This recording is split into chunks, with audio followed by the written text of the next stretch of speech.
Eu vou apresentar para vocês agora a minha solução para o projeto que a gente discutiu e eventualmente podem surgir alguns problemas que eu vou tentar fazer uso dos módulos PDB e TryExcept, que a gente havia comentado anteriormente. Então, neste caso, eu vou trabalhar de uma forma mais profissional, utilizando o software que eu já mostrei como configurar no começo desse curso, que é o Visual Studio Code. Então, eu abri uma pasta aqui no Visual Studio Code e eu vou pedir para ele criar um arquivo novo para mim. Aqui ficou um pouquinho demais para a direita. Eu vou criar um arquivo novo e eu vou chamar de papel, pedra e tesoura.py.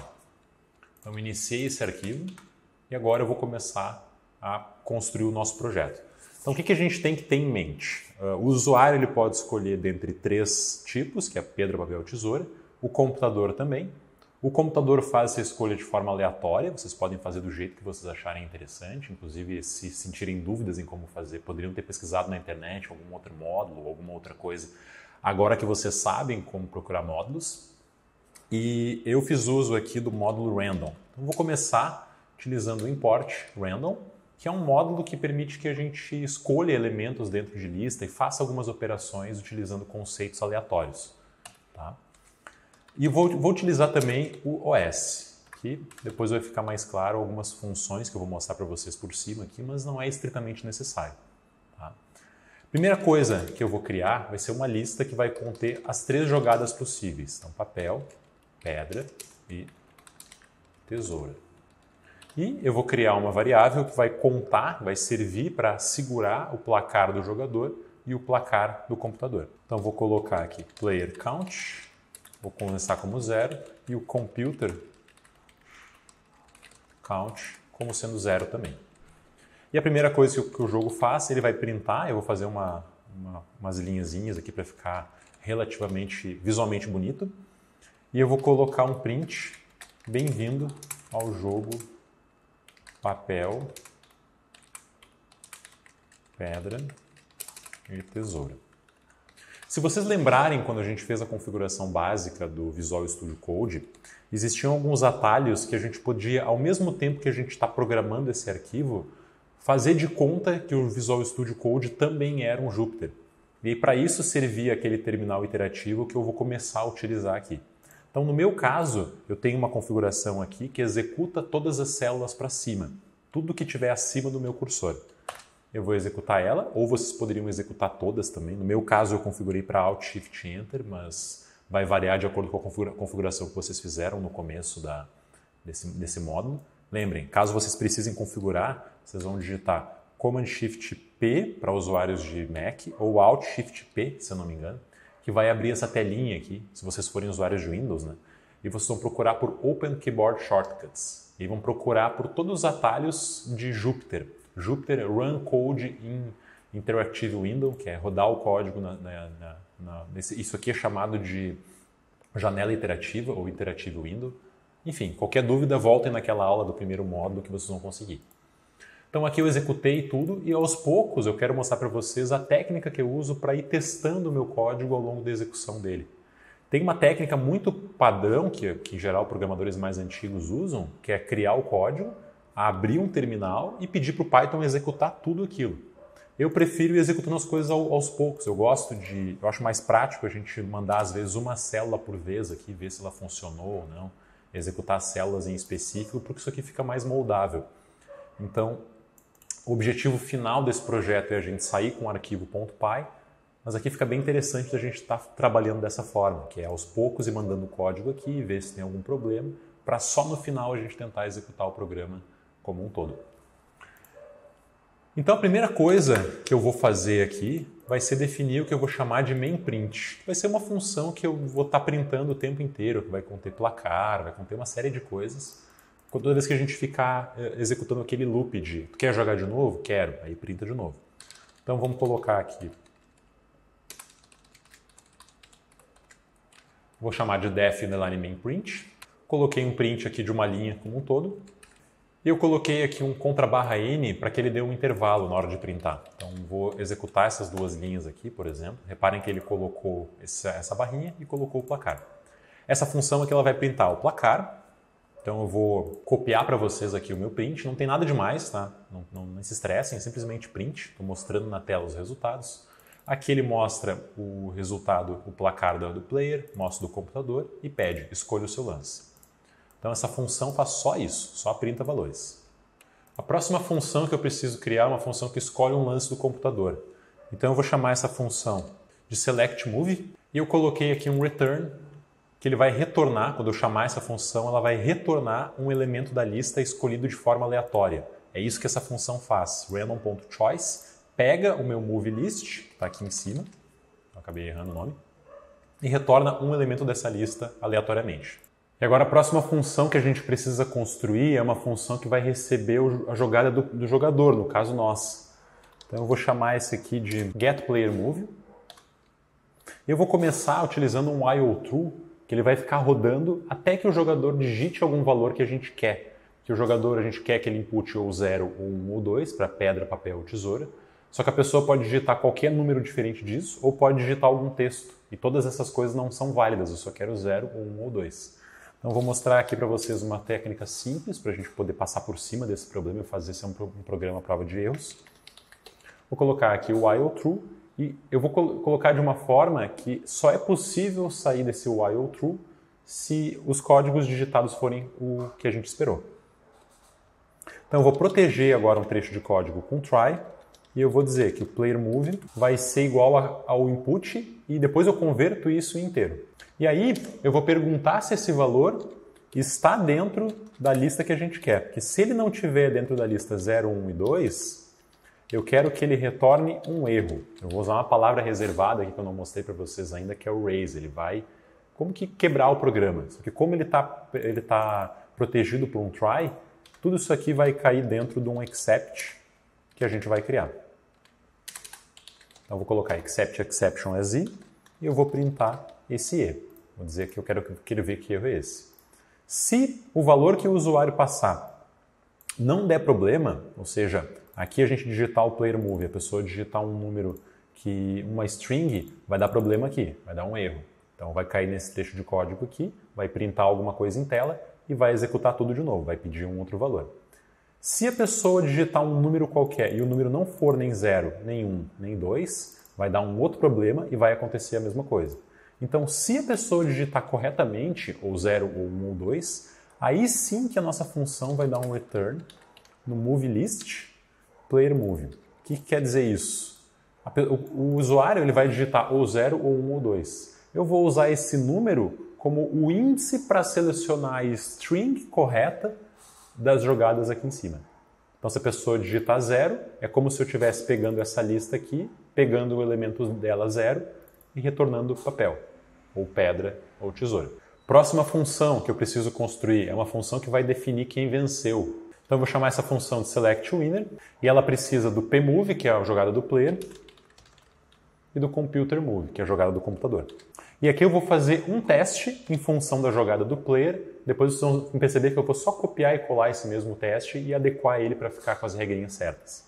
Então o que eu vou fazer? Primeiro eu vou começar a avaliar todas as possibilidades se a pessoa jogou papel, por exemplo. Então se a pessoa jogou papel, agora para decidir o que aconteceu eu preciso ver a jogada do computador. E aí eu pergunto, o lance do computador é pedra? Porque se for pedra, papel ganha de pedra. Então eu venho aqui, dou um player count mais igual a 1, eu vou dar um incremento na pontuação do player e eu vou retornar P, ou seja, a vitória foi do player. Copiei esse trecho de código aqui agora e vou colocar um elif, substituindo isso aqui por tesoura, ou seja, agora tesoura ganha de papel e quem ganhou foi o computador. E vou retornar como C. Se nenhuma dessas condições for cumprida, else, vou retornar D.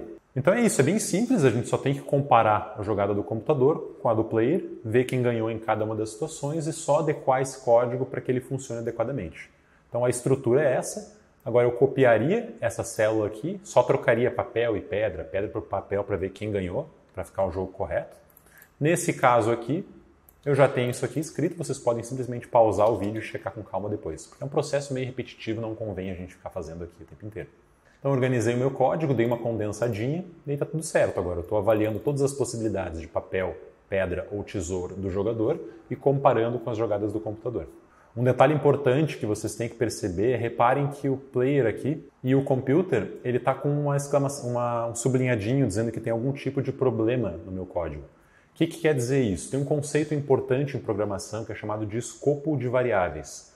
Quando a gente cria uma variável, ela em um ambiente normal, como a gente fez aqui em cima, simplesmente definir ela, essa variável é dita que ela está participando do escopo global, ou seja, todo o código consegue acessar ela, está visível para todo mundo. Dentro das funções, existe o escopo das funções.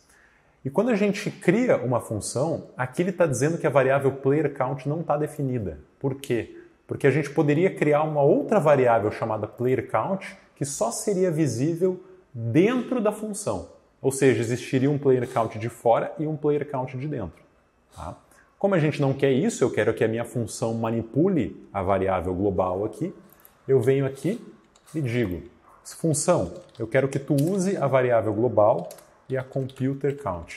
Aqui é o player count e o computer count. Eu quero que tu defina, tu use elas, não use as tuas, mas tu use a do computador. Se a gente salvar aqui, vamos ver. Aqui eu acredito que ele só vai atrasar um pouquinho, mas é para funcionar. Tá? Então está feito nessas três funções, a gente pega a jogada do computador, pega do player e agora avalia quem venceu. A gente só precisa colocar isso aqui numa estrutura bem simples que fique repetindo esse nosso jogo indefinidamente. Aqui eu vou colocar uma variável again e ela, enquanto a again for igual a 1, o jogo vai ficar executando. Reparem, eu só vou fazer essa again ser trocada quando lá no final a pessoa dizer que não quer mais jogar. Aí é possível sair desse while. Vou começar colocando o nosso main print. Player move vai ser o get player move, vou pegar a jogada do jogador. Computer move vai ser a jogada do computador. E o vencedor vai ser definido através de select winner, que é a função que a gente acabou de criar. Então, em tese, o jogo aqui já estaria funcionando, só preciso colocar alguns prints, algumas coisinhas para deixar ele mais amigável, para a gente conseguir conversar melhor com o usuário.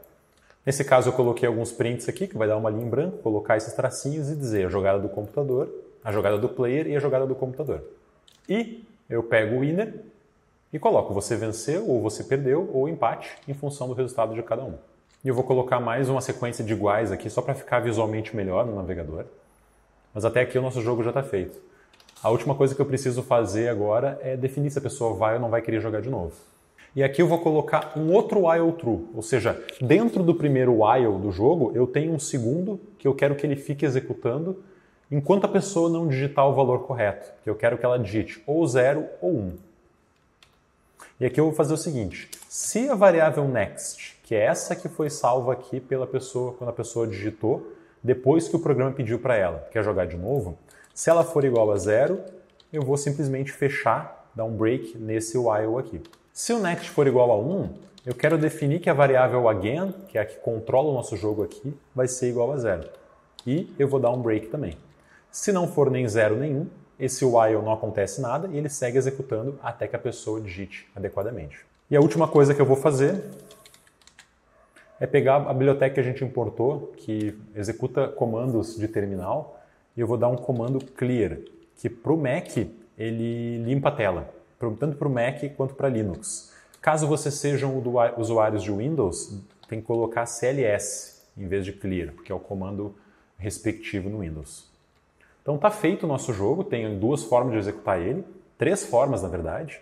Eu poderia simplesmente selecionar tudo isso aqui e executar aqui na direita no nosso terminal interativo, ou a forma mais adequada que se trabalha efetivamente com projetos mais sólidos, que é a gente estruturou todo o nosso código num arquivo, que é esse arquivo .py, eu tenho que abrir um terminal e pedir para o nosso interpretador interpretar esse arquivo.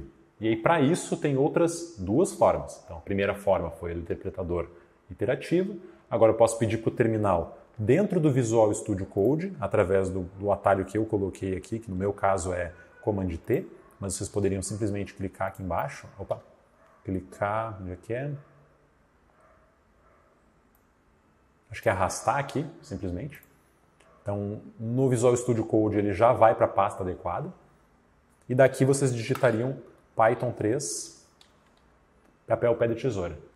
Pode acontecer de alguns usuários da Anaconda estarem tendo problemas com isso. Eu mesmo no meu Windows tive alguns probleminhas com isso, não fui muito atrás de como tentar corrigir esse problema. E a terceira forma, que é a forma mais raiz, eu diria, vocês abrirem um terminal, no caso de usuários de Windows, abrir pelo terminal do Anaconda, navegar até a pasta onde vocês estão. Então, nesse caso aqui, eu já estou na minha pasta, mas caso vocês queiram saber como navegar no terminal, vocês vão abrir o terminal e ele vai estar em algum lugar. Tá? Vocês podem digitar para usuários de Linux e Windows, ls, ele vai listar os arquivos dentro da pasta, e o comando ls para o Windows é dir. Tá?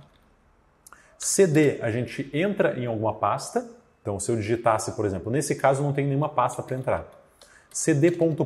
eu volto um nível, então eu vou voltar um nível aqui, vou dar um ls, e reparem aqui que eu tenho alguns projetos, e eu vou entrar no Projetos Aula, que é o que eu estou desenvolvendo agora. Eu dei um cd Projetos e comecei a digitar o projeto e dei um tab. Entrei nessa pasta. Aqui eu vou dar ls e eu estou no mesmo diretório onde está o meu arquivo. Tá? Então, uma vez que vocês conseguiram entrar no diretório de vocês, vocês vão digitar Python 3, papel, pedra e tesoura. Tá? Para usuários Windows, de novo, talvez o comando correto seja Python. Vai variar muito de acordo com a instalação de vocês. Tá? Mas é ou Python aqui, ou Python 3 deve funcionar. Então vamos lá, vou executar o meu jogo. Está dizendo, bem-vindo ao papel, pedra e tesoura. Mostrou o placar e pediu, escolha o seu lance. Então vou digitar aqui papel. Aí eu escolhi papel, PC escolheu papel. Empatamos, vamos de novo. Papel de novo. Agora ele escolheu pedra, então eu enrolei ele, ganhei dele. Se eu avançar e jogar de novo, reparem que meu placar atualizou. Está certo a minha contagem. Se eu jogar de novo, eu venci de novo, 2-0 para mim, um papel sempre. E aqui a gente teve um problema. Lá o nosso interpretador estava dizendo que estava tendo um problema, está dizendo que computador count is not defined. Então vou voltar aqui. Aqui eu errei na hora de fazer a definição, porque não é computador, gente, é computer. Então o que eu fiz? Eu posso ou trocar aqui, ou trocar lá embaixo. Eu vou trocar lá embaixo. Ó, como tem a variável aqui, aqui, aqui e aqui, eu vou dar simplesmente um Ctrl D, que ele vai selecionando todas as células que tenham essa mesma aparência. E aqui, Computer Counts, troquei, vamos voltar, vamos ver se funciona. Então salvei o arquivo, vou dar um clear para limpar a tela, vou executar de novo e vou começar a jogar. Aqui ele deu um problema, eu acho que eu digitei errado alguma coisa, ele já disse, deu um problema no meu jogo. Aqui, para vocês entenderem onde é que a gente está, é na parte de seleção de jogadas do player. Então ele printou esse erro aqui e está esperando um outro valor meu. Então vou digitar papel. Eu escolhi papel, ele escolheu pedra, eu venci. Vamos de novo. Os dois escolheram papel, empate. Papel, papel, empate. Papel e tesoura, agora eu perdi. Vamos jogar de novo? Sim. Então o computador agora está com pontuação 1. Se eu tentar digitar qualquer coisa aqui, deu um erro, está pedindo de novo. Se eu digitar algum valor maior do que 0, 1 ou 2, está dizendo que não é um outro erro. Tá? Eu posso programar melhor esses erros para eles aparecerem mais claramente. Nós vamos dar um 0 aqui, a gente escolheu um valor. E aqui no final, se eu digitar 8, por exemplo, ele segue até que eu digite alguma coisa que não seja 0 ou 1. E se eu digitar 1, o jogo fechou. Então está aí feito o nosso primeiro projeto desse curso. Espero que tenham entendido por enquanto e aberto um pouco a mente para vocês, porque foi um primeiro projeto onde a gente meio que tentou juntar um projeto um pouco maior, todas as coisas que a gente viu até agora. Então espero que tenham gostado. Qualquer dúvida que tenha surgido, deixe nos comentários aqui embaixo. Até a próxima.